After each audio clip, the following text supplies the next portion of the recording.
How's it going, y'all? Michael Jerome here. I appreciate you clicking on the video. Today we got kind of a different one. Lately we've been doing a lot of mainstream hip hop, mainstream R&B.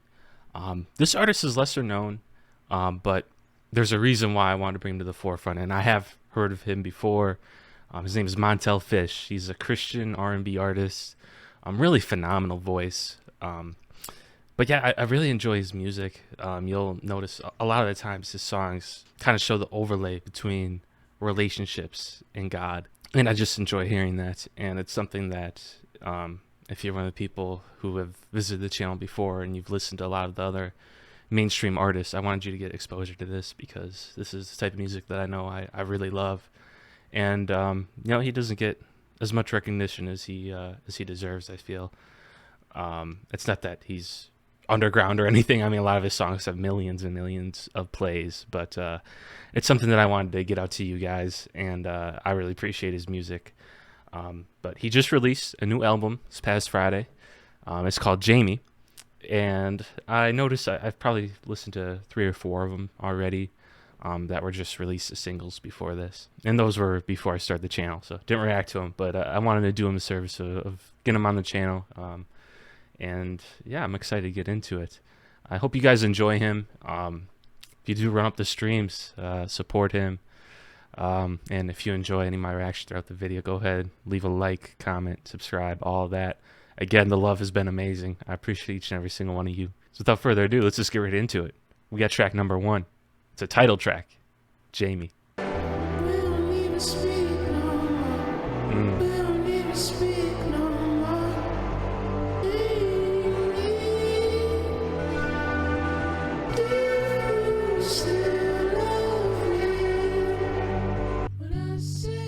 Oh man, such a beautiful voice, right? Real quick, that's a real beautiful chorus, I'd say. As you can tell, his voice is phenomenal, like top tier. It sounds amazing. But I really enjoyed that chorus as well in terms of the content, what he's saying. He says, "When I say I love you, please know I do. When I say I love you, just know it's true." And I think that's something that can be applied to a bunch of different things. Obviously, relationships among people, right? Like, I know a lot of families, including my own, don't always say like, "Hey, I love you," but you just kind of know. And I mean, it can also become from like the pain of actual like romantic relationships too, where it's like you're kind of tiptoeing around it. You don't know if they love you or not, so it's cool to apply it to there. And then of course, I apply it to faith as well. Like, you know you love God, but a lot of times you don't acknowledge it. It's something I fall victim to all the time. I mean, I know I don't go to church as much as I'd like to, but I hope he still knows I love him, man. But I do feel as though it's one of those things where deep down you know, and deep down he knows if you love him. Like, if you believe, if you have faith, like, it's not something exactly that you can fake, at least not easily. So I just think that's a chorus of many different meanings. But we'll let it keep rolling. You're so selfless, and you care for them so much that you realize you're being a detriment to your own self. Oh man, that's a thought. Is it healthy to like love this much? I would argue, yes, it is. It is healthy to love that much. That is a very interesting thought. But I mean, that's how it's supposed to be too, right? If you think about a healthy relationship, it's. I saw this one quote somewhere. I forget who said it, but they said relationship. It might have even been from a movie, but they said relationships are not 50-50, because that means you expect the same amount that you put in to come back to you, and that's just wrong. And they went on to say that relationships are where each side gives 100%. So you give them your all, you give them all the love you can, and that's how it's supposed to be. I don't know, that just resonated to me. But yeah, it is a really great thought, because if you know the pain too. Like, if you give everything you got into a relationship or a friendship or anything really, and it's not reciprocated, it's painful, man, and it feels like a detriment to yourself. But if you want something that's genuine, if you want something that's real, that's what you got to do. All right, man, that was a great intro track. We're gonna move on to the second one, and it's called Last Dance. If this is my last dance, I want it to be with you. Man, it's beautiful, man. I'm losing control. Losing control. That's when your faith is tested, though. Darling, Hmm. how come you know me so well? All right, so that was Last Dance. Another just great sounding track. I mean, I could just listen to this guy all day. His voice is so incredible. But you know, I'm sure a lot of us can relate to, you know, the relationship stuff in there. I think I preferred Jamie over that one, but it was still excellent track. A lot of times when I listen to Montell Fish, it's like when I'm doing stuff, like when I'm working, doing homework, whatever. It's just got that real nice chill music, excellent voice, great vibes. There's one song of his that I particularly love, "Stay With Me." Go check that song out. That's going to be in my top 100 or top 50 Spotify this year for sure. I've listened to that one a ton. But yeah, great vibes. This next track is "Fall in Love with You." I have heard this one a number of times. I do enjoy this track. Won't be a genuine first reaction, but we'll vibe with it.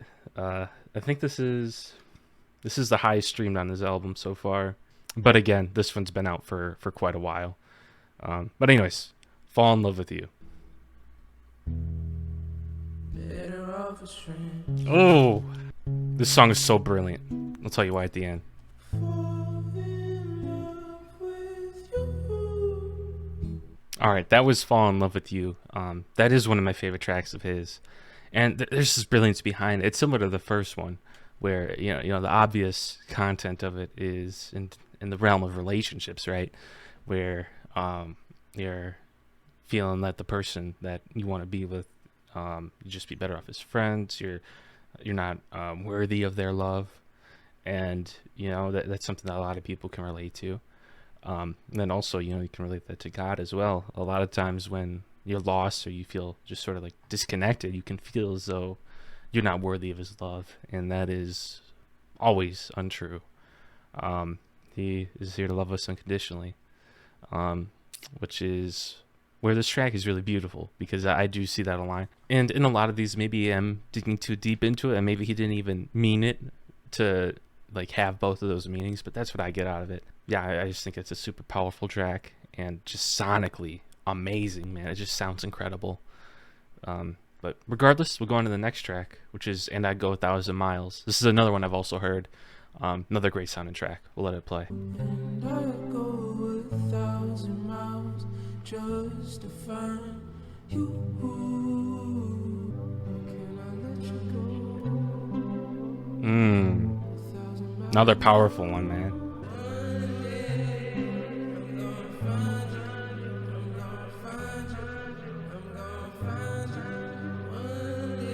All right, and that was "And I Go 1,000 Miles," and I think that one is an even more obvious connection to God, and it's a great contrast from the previous track as well. The previous track is kind of like the self-doubt, where it's like, am I worthy of his love? You know, maybe we're better off just as friends, you know, maybe from a distance. But this one is the want to have his love, and you know, saying like, I'd go 1,000 miles to find you, and saying like towards the end there, one day I'm gonna find you, I'm gonna find you. Saying that, you know, he's gonna take this journey of faith and find God, which is a beautiful track, man, and beautiful message, at least from a Christian's point of view. Even if you're here watching and you're not a Christian, or you don't believe in God, or whatever the case may be, it's still something to have good exposure to. I mean, a lot of people in this world do have a faith in God, or some sort of religious belief.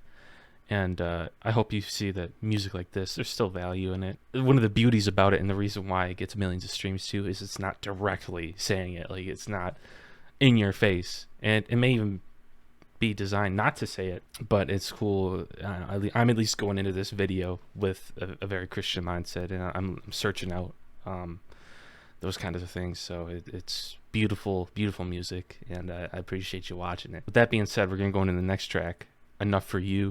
Close my eyes and pray I'm enough for you. Go days where we didn't even talk to each other. Damn. All right, so that was Enough for You. It was a real brief track, kind of an interlude, but it was kind of going back to that idea of where the feeling like you're not enough.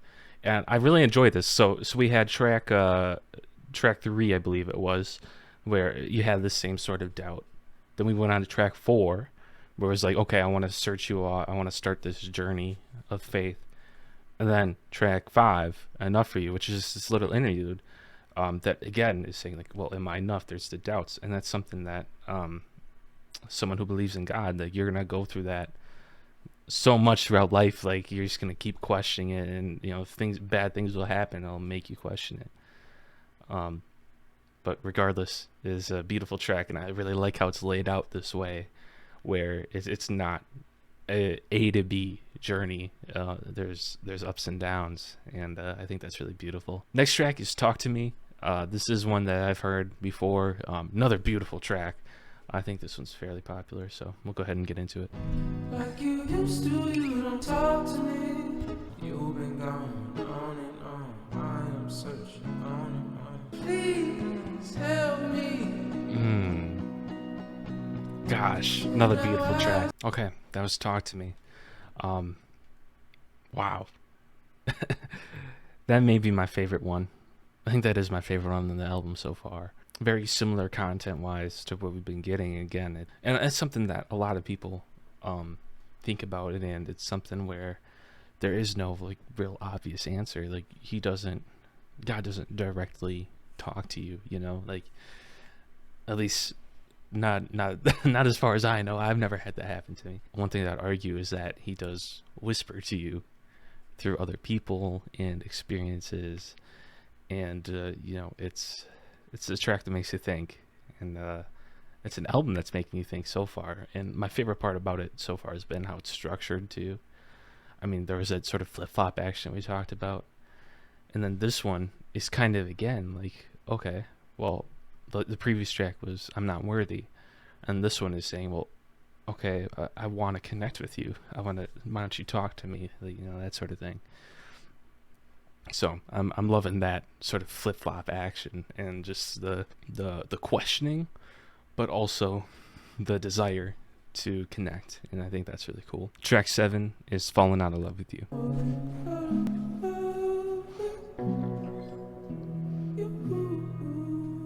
Another beautiful track.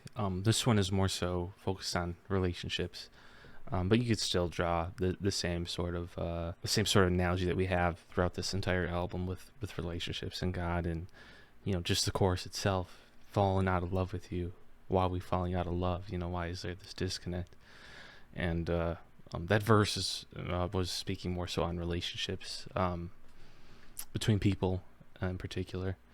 But still, another great track. Still, I think Talk to Me is my favorite so far. I mean, I think that one just sonically was the best to me, and also the content of it was great. So we got the third to last track now, and this one's called Destroy Myself Just for You. I have heard this one before as well. It's a great track. I'm gonna die one day. We all are. Destroy myself just for Oh my goodness, that chorus sounds incredible. Oh my goodness. Alright, so that's Destroy Myself Just for You. Now, I never listened to this song with the lyrics up in front of me before, but yeah, that verse is really powerful and goes hand in hand with the lyrics of the song.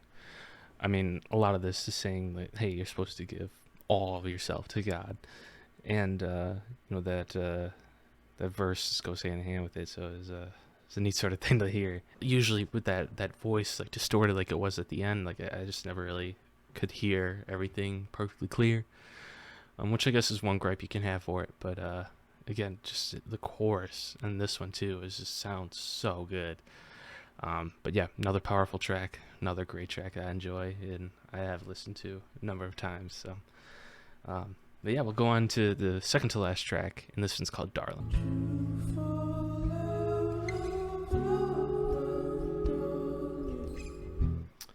Now, I did notice this. He said "my darling" a couple times, and I think the last time where he said it was towards the beginning of the album when he was like talking about like falling out of love. So I just noticed that. I don't know if "my darling" has significance where he's speaking from like the position that God is saying to us, like, did you fall out of love? Like maybe that could be it. And then the obvious one is in the realm of relationships again. I've been going on, my love. Ooh, that instrumentation though. Do it. Couple things real quick. I think that idea I had earlier where this track is, as in like God is saying this to us, I think that holds here, especially hearing this chorus. I mean, he says, "Please don't run away from me, my love. Still stay, don't leave." It really could go either way, I guess, because in the previous part where he's saying, "Did you fall out of love with me?" That could be like God questioning us, like, "Hey, do you still believe?" Or it could be the flip side, like, you could feel alone and you're like questioning up, like, "Hey, did you fall out of love with me? Are you not here for me?"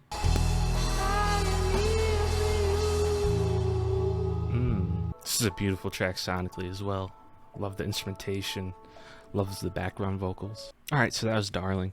Yeah, I gave a lot of my thoughts content-wise throughout the track, but again, just briefly, sonically, amazing. The chorus is really beautiful here as well. He's really hit every chorus in my eyes. I mean, every chorus has sounded incredible, and there hasn't been a lot of just blatant repetition where, he's not saying anything different in the chorus, just repeating the same line over and over again, which is one of my pet peeves. But yeah, no, good content as well.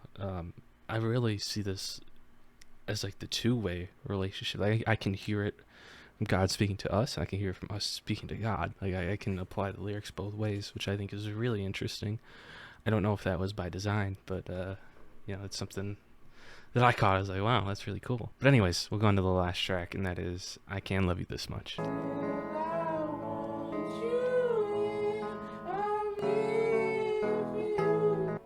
that's what people don't understand.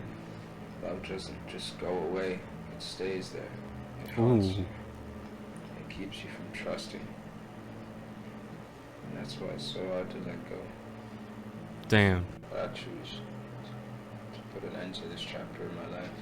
Though I waited for you like God waits for his own children. I must let go because I'm not God. Alright, and that was "I Can't Love You This Much," and wow. So, I do not know who Jamie is in relation to Montell Fish, but obviously when there's been like a lot of back and forth in some sort of relationship, whether it be romantic or family or whatever, this or that, he's seems to be speaking to this Jamie person, and that's interesting. But really, those last lines are super powerful. "And though I waited for you like God waits for his own children, I must let go of you because I'm not God.